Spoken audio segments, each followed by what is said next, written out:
O assunto que escolhemos para conversarmos hoje são as leis divinas, estas que estão descritas no Livro dos Espíritos e representam a orientação moral que necessitamos em nossas vidas para conduzi-las conforme os desígnios, as leis de Deus.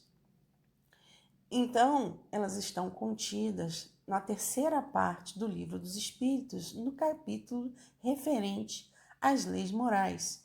E daí, na pergunta 614, faz referência que se deve entender por lei natural ou divina. A lei natural é a lei de Deus, é a única verdadeira para a felicidade do homem, e indica-lhe o que deve fazer ou deixar de fazer, e ele só é infeliz quando dela se afasta. Então, lembremos a diferença das leis humanas, quer dizer, aquelas criadas pelo ser humano para a sua conduta, né, aqui no nosso mundo, no nosso planeta, enquanto existem as leis divinas, né, ou naturais que foram criadas por Deus, que vão guiar a nossa consciência. Essas leis, elas são eternas e imutáveis, porque vão nos conduzir à perfeição do espírito. Por isso, perfeitas, escritas, como eu disse anteriormente, na nossa consciência.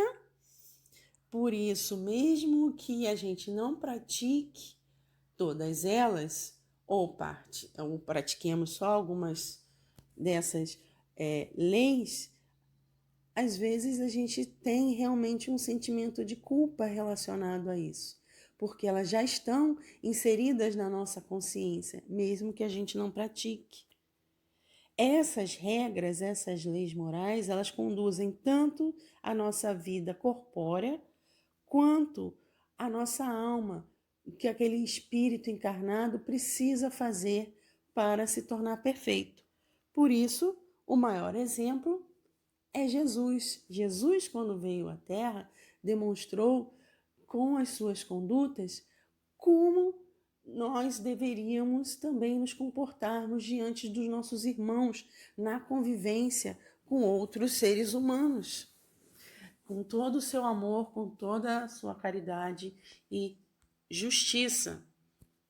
Então, uma vez que Jesus ensinou as verdadeiras leis de Deus, qual a utilidade do ensino que os espíritos dão? Terão que nos ensinar mais alguma coisa, imaginando, né, pensando, né, em Jesus como o nosso exemplo, a gente ainda tem o que necessitar de orientação. Jesus empregava a miúde, na sua linguagem, alegorias e parábolas, porque falava de conformidade com os tempos e lugares. Quer dizer, as pessoas daquela época, elas ainda não tinham um entendimento para compreender se Jesus falasse diretamente o que, né, hoje fica mais fácil para a gente compreender, mas naquela época ele precisava usar de uma linguagem que as pessoas que viviam naquele momento entendiam. A mesma coisa para nós em alguns sentidos. Nem tudo é revelado de forma direta para nós, né, porque a gente ainda não tem uma capacidade intelectual para compreender tudo. Faz-se mister agora que a verdade se torne inteligível para todo mundo. Muito necessário é que aquelas leis sejam explicadas e desenvolvidas. Tão poucos são o que as compreende e ainda menos as que as praticam. Então agora, né, todas aquelas parábolas, né, que Jesus citava, os ensinamentos, vamos dizer assim, estão no momento descritos nessa forma em que nós atualmente conseguimos compreender. Então, quais são essas leis divinas que estão, né, escritas na nossa consciência e as quais nós deveríamos praticar o máximo possível? Né? Eu não tenho aqui a intenção de esmiuçar na totalidade todas as leis, né? Vamos citar aqui alguns trechos do Livro dos Espíritos e eu sugiro, né, que depois, com calma, se faça a leitura a respeito, né, de cada pergunta do Livro dos Espíritos, até porque nem tudo a gente tem aqui a intenção de responder. Mas a partir de palestras e estudos anteriores, né, eu, Tatiana, percebi a necessidade de fazer essa revisão.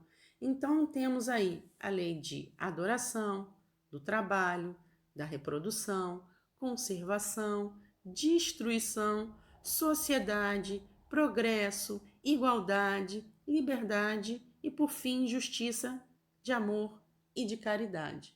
Então, seguindo esses preceitos das leis divinas ou naturais que estão implantadas em nossa consciência, seria a forma de melhor conduzir as nossas vidas para que possamos nos tornar espíritos melhores e, com isso, progredir para mundos mais felizes. Então, a primeira lei que é citada no Livro dos Espíritos é a lei de adoração. E qual seria o intuito da lei de adoração? Elevação do pensamento a Deus. É um sentimento inato, como eu disse, né? Está na nossa consciência. E a adoração verdadeira é aquela que vem do coração. Por quê?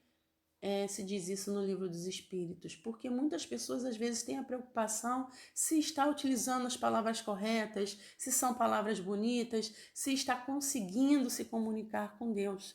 Para Deus, o que importa é o que vem realmente da boa intenção.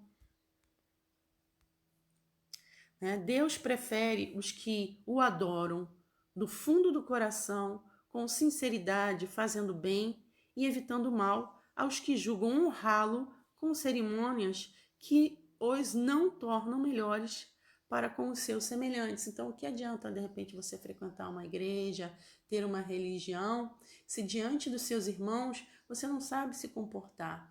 Você não sabe tratar bem as pessoas, você não faz o bem, você é maldoso, você é invejoso, você tem pensamentos, né, equivocados. Então, do que adianta depois ir para o seu templo e fazer belíssimas cerimônias, orações com palavras bonitas, se elas não têm sentimentos, não têm bons sentidos verdadeiramente? O maior exemplo dá todo aquele cuja adoração é afetada e contradiz o seu procedimento. Então, para Deus, o que importa são as suas bons pensamentos, suas boas ações. A adoração individual será preferível à adoração em comum? Será que existe essa diferença? Reunidos pela comunhão dos pensamentos e dos sentimentos, mais força têm os homens para atrair a si os bons espíritos. Então, realmente, nos congregarmos para orar, ter bons pensamentos, é importante. O mesmo se dá quando se reúnem para adorar a Deus. Não creias, todavia, que menos valiosa seja a adoração particular, pois que cada um pode adorar a Deus pensando nele. Justamente porque, às vezes, numa congregação, os pensamentos não são sinceros, não se tem o bem pairando como deveria naquele momento. Então, às vezes, no momento sozinho, é muito importante a questão da prece. Tem perante Deus algum mérito os que se consagram à vida contemplativa, uma vez que nenhum mal fazem, só Deus pensam? Uma coisa que nós vamos observar no Livro dos Espíritos é a questão da convivência com outros seres humanos, para que possamos evoluir junto com aquele grupo, junto com aqueles espíritos. Não fomos criados para viver sozinhos. Veja o que é a resposta em relação à vida contemplativa. Não, porquanto se é certo que não fazem o mal, mas também o é que não fazem o bem e são inúteis. Nós viemos aqui para sermos úteis uns aos outros. Demais, não fazer o bem já é um mal. Deus quer que o homem pense nele, mas não quer que só nele pense, pois que lhe impôs deveres a cumprir na terra. Quem passa todo o tempo na meditação e na contemplação, nada fez de meritório aos olhos de Deus, porque vive uma vida toda pessoal e inútil à humanidade, e Deus lhe pedirá contas do bem que não houver feito. Então estamos aqui para ser úteis, para sermos bons, para evoluirmos, e para isso dependemos uns dos outros. A gente vai ver isso lá na frente quando falarmos das outras leis, como por exemplo a lei de sociedade, a lei de igualdade, não é? Então, temos que observar como realizar a prece, que é essa comunicação que temos tanto com os nossos espíritos, bons espíritos orientadores, como principalmente com Deus. Ela deve ser ditada pelo coração, como vimos, assim Deus considera mais a oração que é verdadeira. Tem que, como disse, ter boa intenção, pois a intenção é o mais importante nesse contexto. E a prece ela tem que louvar, pedir e agradecer. Nunca esquecermos, né, de agradecer é o principal, acho que numa prece.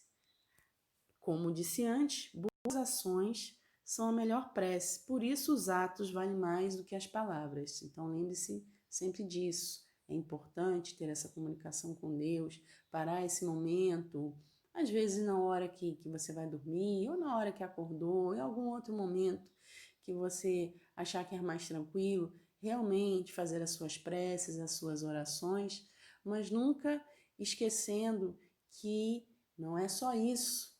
As nossas boas ações são tão mais importantes do que simplesmente palavras bonitas. Já na lei do trabalho, né, a gente percebe a importância de estarmos aqui para sermos úteis. Então, é necessário seguir essas leis também.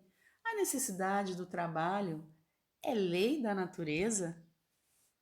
O trabalho é lei da natureza, por isso mesmo que constitui uma necessidade, e a civilização obriga o homem a trabalhar mais, porque ele aumenta as necessidades e os gozos. Então vemos aqui uma diferença entre ser útil e trabalhar para ir além, né? Para obter, né, algum ganho, algum bem material. Então o trabalho que estamos nos referindo não é esse, a respeito de acumular riquezas, e sim aquele trabalho que é utilizado para nos tornarmos úteis e com isso progredirmos, né, à perfeição. Por trabalho só se deve entender as ocupações materiais? Não. O espírito trabalha assim como o corpo. Toda ocupação útil é trabalho. Então, às vezes, alguém que não tem uma condição, às vezes física mesmo, para realizar determinados tipos de ocupações, para obter bens materiais, não se prendam a isso, né? Eu até coloquei, né, essa figura mostrando, né, um ser humano ajudando o outro, não só outros seres humanos, mas nossos irmãos menores, como os animais, as plantas. Então, ser útil é um trabalho importante para o nosso processo evolutivo. Né? E não é só no sentido de, como eu disse, obter riquezas. Não, o trabalho é algo que nos mantém, acho que, saudáveis até mentalmente. E por que trabalhamos? Uma das razões é a expiação. Às vezes há necessidade, dependendo do tipo de trabalho, né, e ele acaba se tornando uma expiação porque nós necessitamos, né? Lembre-se que nós estamos num planeta de provas e expiações, então às vezes o trabalho realmente é uma expiação. Lembre-se que tudo depende de como a gente consegue passar por aquela situação, e não necessariamente a situação em si. Além disso, a gente precisa do trabalho para a conservação do corpo, né? A saúde mental também, a saúde emocional. Ociosidade nunca é bom, então a gente necessita de todo esse processo para mantermos, né, termos condições de subsistir. Mesmo que a gente não enriqueça, a gente ainda precisa, né, obter, né, ganhos para vivermos nosso dia a dia. E também aperfeiçoar a inteligência, né, através do trabalho. Lembre-se que trabalho é toda utilidade, então estudar é uma forma de trabalho, ajudar o próximo é uma forma de trabalho, né? Essas interrelações, isso tudo é trabalho, mas trabalho não é só no sentido ruim, né? Lá pensando só na expiação. Então, tudo isso colabora com o nosso progresso. Deus quer que cada um seja útil de acordo com as suas faculdades.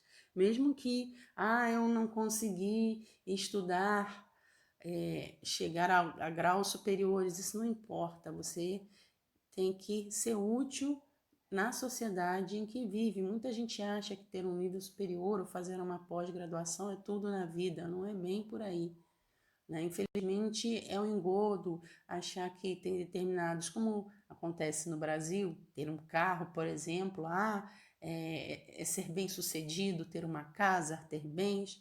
Não é isso que é ser bem-sucedido. Então, vamos parar para pensar nesses aspectos. O que seria ser bem-sucedido, né?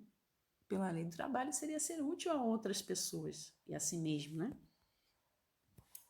Sendo uma necessidade para todo aquele que trabalha, o repouso não é também uma lei da natureza? Sem dúvida, o repouso serve para a recuperação das forças do corpo e também é necessário para dar um pouco mais de liberdade à inteligência, a fim de que se eleve acima da matéria.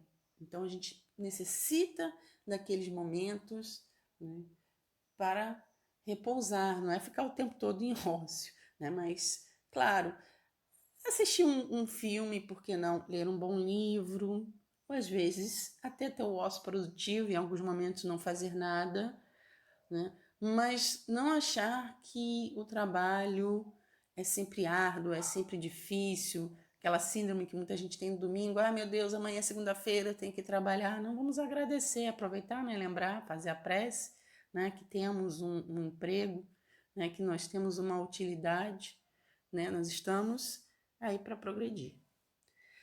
Qual o limite do trabalho? O das forças, em suma. A esse respeito, Deus deixa inteiramente livre o homem. Depois a gente vai falar sobre a questão do livre-arbítrio, né? A gente não vai se aprofundar em todas as questões, mas a gente vai ver a importância do livre-arbítrio, inclusive, para que possamos praticar essas leis, né? A lei do trabalho, ela também fala das questões da aposentadoria, se ela é pertinente ou não.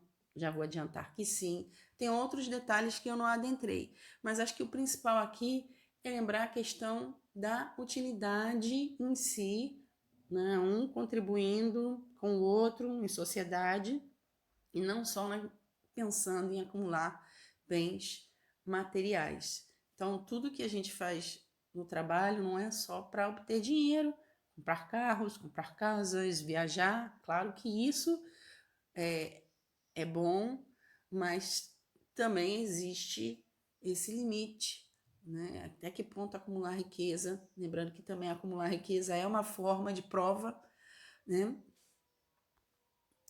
Sobre a lei de reprodução, vem na pergunta 686.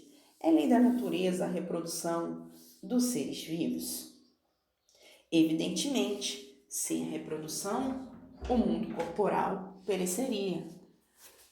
A nossa existência corporal é que nos vai permitir viver todas as provas e expiações e todo o processo evolutivo que é necessário para chegarmos a espíritos perfeitos. Claro que à medida que a gente, né, aquele espírito vai evoluindo, ele fica menos dependente da matéria densa. Mas pensando especificamente no nosso planeta, no nosso mundo, a gente necessita sim de matéria densa, então para isso a gente precisa de um corpo e para esse corpo existir, há necessidade de um processo reprodutivo. Além disso, a lei de reprodução, ela também fala do casamento, da monogamia, do celibato. A gente depreende que quanto mais evoluída aquela civilização, o casamento é algo, né, que demonstra esse processo progressivo, inclusive um casamento monogâmico, né, que o objetivo também é a reprodução, criar outros, permitir a outros espíritos encarnarem, né, nos diversos mundos. A respeito do celibato, eu já tinha comentado anteriormente que da mesma forma que se fala a respeito da vida contemplativa, o celibato também não é algo tão considerado, porque nós viemos aqui para conviver, viemos aqui para ser úteis. Então, uma das utilidades, por exemplo, é ter essa capacidade de gerar outras vidas, de cuidar de outras pessoas.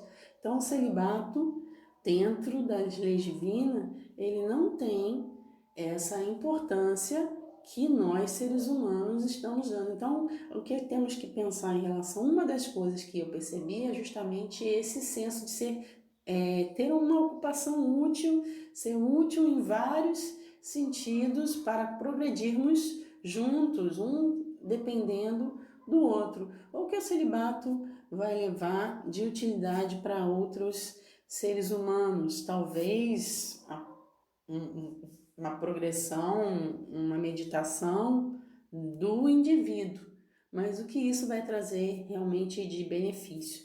E lembrando que não estamos aqui para viver das paixões, aquela coisa de sempre pensar no sexo, elevar o sexo a uma condição à frente. Muitos pensam que o sexo é a coisa mais importante que existe na existência.